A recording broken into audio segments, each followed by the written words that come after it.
Thanks for joining Samba TV's webinar today on the state of viewership. We'll be covering the top trends from 2020, as well as some of our predictions for 2021. I'm Dr. Jeff Silverman, Director of Data Science and Analytics here at Samba TV. And my role is to dig into our viewership data to find out who's watching what on TV and to uncover trends and share insights to help advertisers better understand their audiences. And I'm Becca Fine. I'm a research manager here at Samba. I specialize in measurement and analytics for consumer products clients in particular. And so first, I just want to mention a couple things for today's webinar. We encourage you to ask questions, so feel free to submit any questions through the Zoom chat, and we'll have some time at the end to answer them. And we'll also be incorporating live polling today. So when we get to a polling question, you'll see a prompt from Zoom with a multiple choice question that you can then choose to answer if you'd like to participate. And then we will give out the answers, so you won't be losing sleep over it. Before we dive into the state of viewership, I want to take you through a very quick overview of what we do at Samba TV to give you a better understanding of how we're able to gather these viewership insights and results. And so here at Samba TV, we're able to gather viewership data through our proprietary automatic content recognition, or ACR technology. This technology sits inside our 35 million global smart TVs, and it analyzes all of the viewing that's taking place on the TV. So whether it's coming through a gaming device, an OTT device, traditional linear cable, any path that gets content to your screen, our technology is processing it and understanding it. And we also understand how this data connects to the digital world through our device graph, which is matched to our TVs on a one-to-one basis. And this creates the connective tissue between all the ways that we consume content, so via our smart TVs as well as our digital devices. And then this graph allows us to provide deduplicated targeting and measurement across these platforms. And so to make sense of all this data, we've created research panels across the globe to project household-level TV viewership to entire countries. So our panels are balanced geographically, and they're built to reflect the changes in modern TV viewership, so we can account for cord cutters, cord shavers, light TV viewers, in addition to those heavy linear viewers that are driving up the frequency curves for brand advertisers. And so now that you have a little bit of an idea of what Samba TV is and how our data is created, Becca is going to take it over and go through some of the overarching trends that we uncovered in our data for 2020. Great, thanks, Jeff. So we all know that 2020 was an unprecedented year in so many respects, and a lot of new trends were set into motion across advertising, TV viewership, really all aspects of daily life. But in terms of the TV landscape, we were navigating an intense election, live sports piling up on top of each other, films being released directly onto streaming, and a lot of other pretty significant changes. So we're excited to share some of this data with you. Wanted to start by calling out some of the overarching trends that we saw as the year came to a close. So we started by looking at the minutes of TV that were consumed among US households in 2020 versus 2019. And it was immediately clear that TV viewership was on the rise. So not super surprising given the pandemic and the election and overall just the crazy year that we experienced. But overall, there were about 1.6 trillion more minutes of TV consumed in 2020 compared to 2019. And you can see that the discrepancy between the 2 years was particularly notable in the early months of the pandemic, so March and April, and then it did start to kind of even out a little bit more in the summer months. All right, let's dig deeper into some of the more recent consumption trends we've seen. So in addition to year over year, we also wanted to look into how viewership had shifted quarter over quarter. So we took a look at the distinct number of households that watched linear TV in Q4 2020 and compared that to Q3. So what we found was that there wasn't much of a difference there. The number of households watching TV was really similar quarter over quarter. But despite that kind of flatness, about 8% more minutes of TV were consumed this quarter than last, which says to us that people who did watch TV were spending more time doing so during during Q4 than during Q3. We also dove a little bit deeper into when those fluctuations were highest, and we found that the early fringe day part, so 4 p.m. to 7 p.m., and prime access, which is 7 p.m. to 8 p.m., saw the highest increases quarter over quarter, both at about 12 to 13%. So we attributed that to the election coverage that was happening during those day parts, along with some live sports events.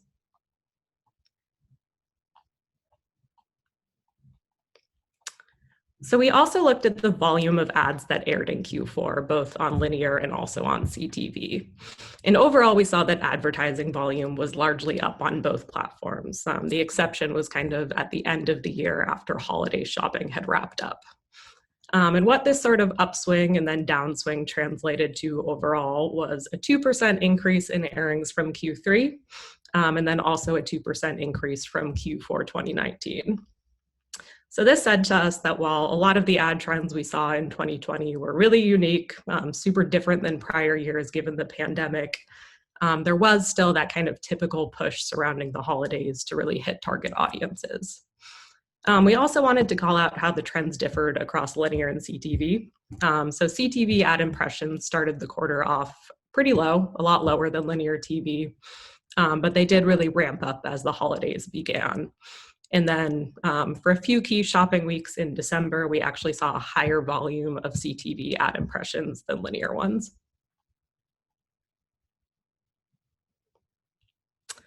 Great, so now it is time for our first polling question here. So please respond to the prompt in Zoom. And the question is, which advertising category saw the most dramatic increase in ad airings year over year? Was it food and beverage, pets, education, or life and entertainment?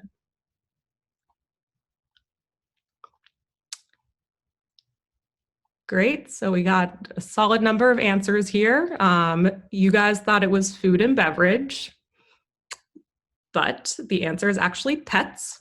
And as someone who knows a lot of people who got puppies in 2020, I wasn't super surprised to see this. But yes, there was a 76% increase in pet ad airings from 2019. And the second highest increase was seen across education ads. And that did correspond with a lot more options for in-home education given the pandemic. Looking down this list, you can see that almost all categories did see increases year over year.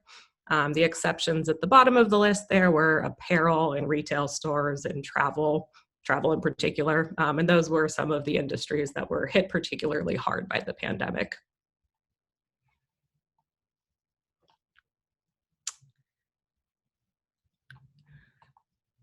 So in terms of the election, this feels like a while ago now, but if you'll recall the dueling town hall events that Biden and Trump held on October 15th, we did observe a really interesting trend in how that viewership ended up corresponding super closely to the popular vote. So in this graph here, the first bar displayed shows the breakout of tune in to each event, with Biden outpacing Trump by about 5% there. And the second bar shows how the popular vote ended up netting out. You can see that was also about a 5% discrepancy there, so really tracking in line. Great, and we also spent a lot of time in 2020 analyzing cable news trends. Saw a lot of swings kind of in relation to the pandemic and the election, and overall just the crazy year. And I know a lot of us are trying to block this out, but there were some really interesting spikes that we saw. So the first one you can see here was March 2020. You can see that CNN and Fox News both really shot up then as the pandemic was kind of just starting to be on everyone's radar. Everyone wanted more info. And then the next spike that we saw was in late May, early June, surrounding the protests following George Floyd's killing.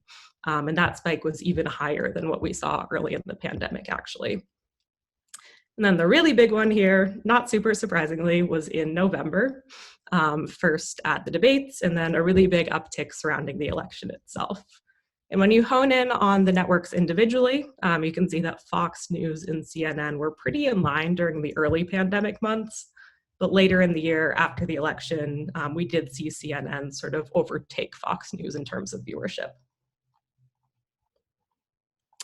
Great, and now I'll hand it back over to Jeff to talk about some live sports trends. All right, thanks, Becca. And I think, again, another understatement and something we've heard multiple times is, the pandemic caused sports to completely shift or cancel games and schedules, and really forced an unprecedented situation where all major sports leagues converged on TV at the same time, something that we've never really seen ever. And so one way to kind of get an overview of live sports viewership is to take a look at, the biggest one out there, ESPN. and look at the average daily viewership in 2019 versus 2020. And so that's what we're seeing here, with a few major events from 2020 marked. So we have, last year's Super Bowl in February, and then in March, on March 11th, the NBA was the first league to suspend the games due to COVID, with other leagues and other sporting events following suit. And that's really where we start to see this decline in sports viewership compared to 2019. Then throughout Q3, baseball, basketball, and hockey all returned to playing, either in bubbles or empty stadiums and arenas. So that resulted in a bit of a bounce back for sports viewership. But the figures were still down compared to their pre-pandemic games of last year. And then in Q4, we see continued growth in viewership from NFL starting back up, but still well below where it was the previous year. So on average, 4.1 million households per day tuned into ESPN in 2020 Q4, and that's down from 5.5 million households in 2019 Q4. So a 26% year-over-year decline in daily viewership for ESPN, just looking at Q4. And so this loss of sports viewers year over year could be due to a number of things. The late summer return of major sports leagues created sort of this ripple effect for scheduling that really just impacted all of 2020. So the NBA and NHL usually start in October, but they were mostly absent from the airwaves in Q4 2020. The NBA, of course, restarted at the end of the year, December 22nd, and then the NHL didn't restart until January of this year. So live sports on TV in Q4 was pretty much just the NFL and some college football. So let's take a closer look at the NFL. So even after other leagues wrapped, the NFL still saw declining viewership year over year. Here we're showing Monday night games from weeks 5 to 10, and basically we saw declining viewership year over year across the board for each of these weeks. On average in these games, the NFL saw a decline of 27% in household viewership compared to the same weeks in 2019. And so why was there this decline from year over year?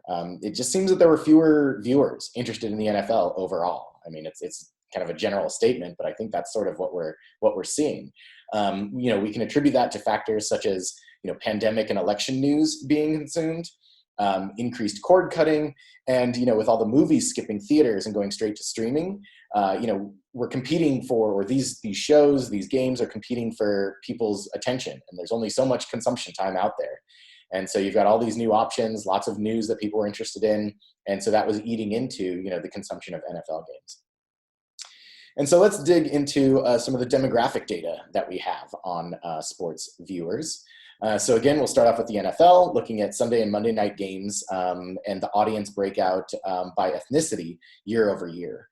And it was pretty similar. We didn't see actually much of a change in the makeup of the audience, ethnicity-wise, or in any of the other demographic features. So kind of everyone dropped off watching NFL games kind of equally year over year. But when we look at baseball and basketball, we actually see a bit of a change in the makeup of the audience. Specifically, we looked at the games of the World Series, which also saw a steep decline in viewership year over year, but also saw a shift in the demographics. We saw a decrease of about 5 percentage points in the fraction of the audience that was white for the final game of the World Series this year, while there was a corresponding increase in the fraction of the audience made up of Hispanic and Asian viewers. And we saw similar trends for the NBA Finals. The 2020 Finals drew fewer viewers than anticipated. And for the deciding Game 6, we again saw increases in the fraction of the audience that were Black, Hispanic, and Asian viewers. Now, getting to some data that is hot off the presses in a report that we just released this morning on all kinds of stuff around the Super Bowl. We continue to see this decline in sports viewership into this year and into the Super Bowl, where we measured 32 million US households tuning in this year, which was down 15% from last year's game. And the halftime show saw the same thing, a 14% decrease year over year from the Weeknd's performance this year from J-Lo and Shakira last year. I thought the Weeknd's performance was pretty cool personally, but still a decrease in viewership. All right, on to our next polling question. So, which of the following DMAs had the highest fraction of households tune in to Super Bowl 55? So Kansas City, New York City, Boston, or Tampa? All right, starting to see some votes coming in.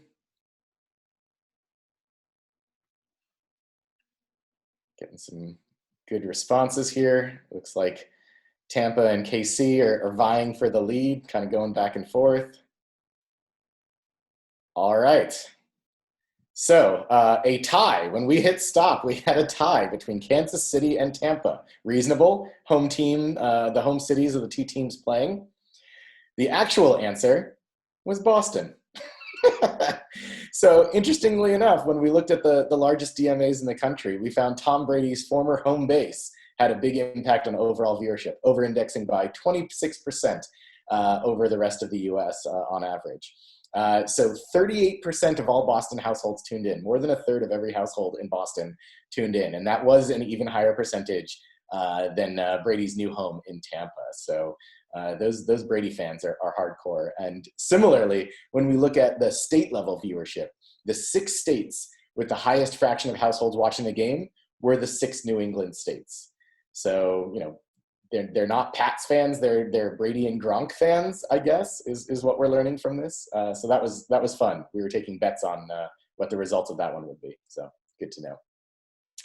All right, and then another piece of the Super Bowl that we looked at was the ads. Of course, you know, personally, one of my favorite aspects of the game is the ads.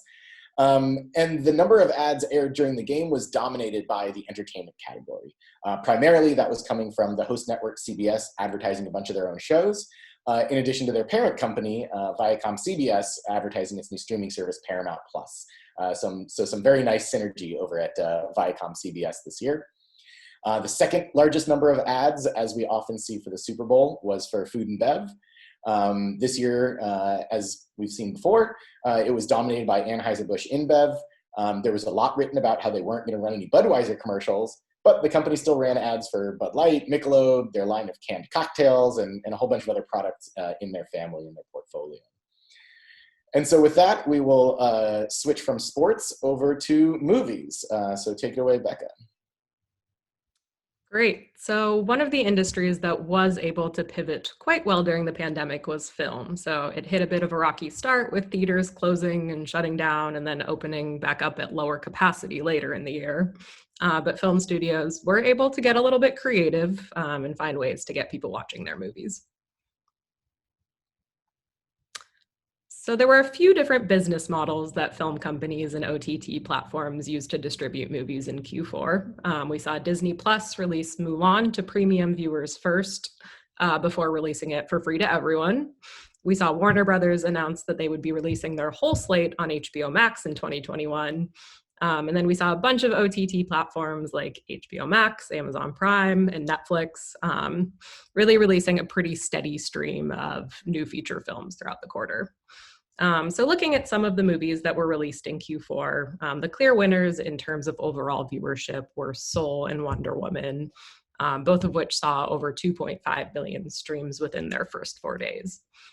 And then looking a little bit lower on this list, though, there was a pretty steep drop-off in viewership of American Utopia and The Witches, kind of caused by a combination of things from our perspective. There are so many options of things to watch on TV, a bit saturated, and then also the pullback of traditional out-of-home advertising as well. So diving a little bit deeper in on who was watching some of these direct-to-streaming movies, this chart here shows how viewership across white, Black, Hispanic, and Asian households indexed compared to the US as a whole. So off the bat, you can see that Hispanic households over-indexed across each of the movies listed here. So they were 20% more likely to watch Mulan than the average US household, 15% more likely to watch Soul, and 14% more likely to watch Wonder Woman. So this Hispanic audience is clearly a group that's plugged into the new movies coming out, really in tune with the new releases. So there's definitely an opportunity here for advertisers to make sure that they're hitting them. In addition to the more standard theatrical releases, we're also seeing a super interesting trend emerge surrounding the theater industry, kind of pivoting to streaming as well, given that Broadway has been closed for the majority of the pandemic. So the first notable example of this was Hamilton being released on Disney Plus last summer. It saw 2.7 million viewers within its first 10 days, which is actually higher than the number of people who saw it live at any point. And then building off of that success, HBO Max released American Utopia in November, which within its first 9 days had more than 12 times the viewership it had seen during its first year on Broadway in New York. And it actually sold out every show that it played on Broadway. This is one of the trends that I personally found to be really fascinating, just in the context of how it's traditionally been pretty expensive, kind of inaccessible for a lot of people to get tickets to these really high profile shows. So the shift here to streaming is really allowing a lot more people to see the content and engage with it. It's definitely something that we at Samba will be keeping an eye on going into 2021. And we do expect it to kind of remain even as theaters reopen. Great. So our last polling question of the day here.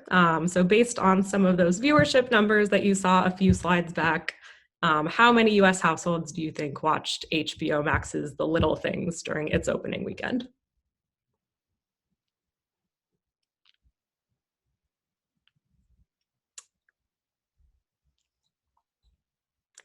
Answers coming in. Okay.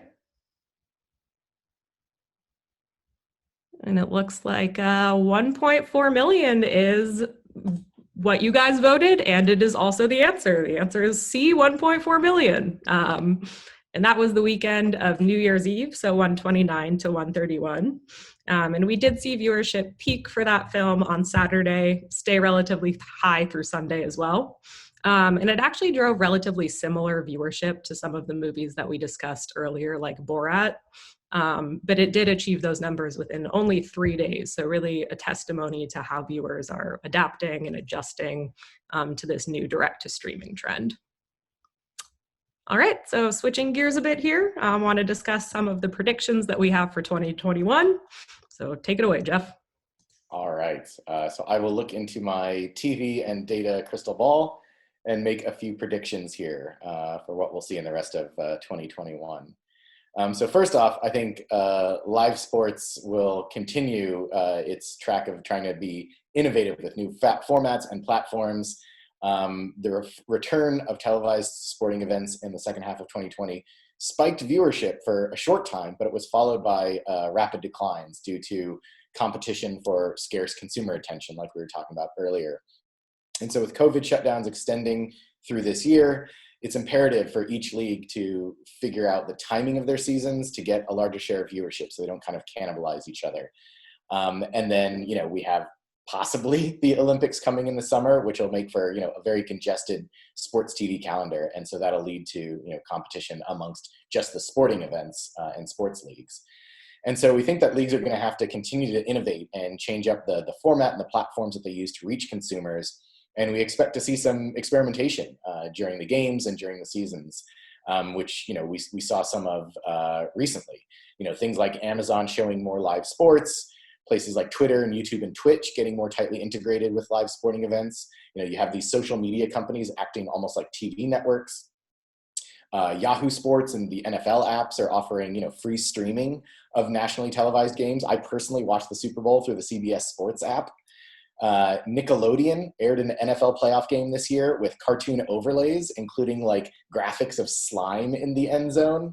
And then the college football championship had different camera angles and different announcers on each of the various ESPN channels. So every channel in the family had sort of a simulcast, but it was different enough to be kind of its own unique thing.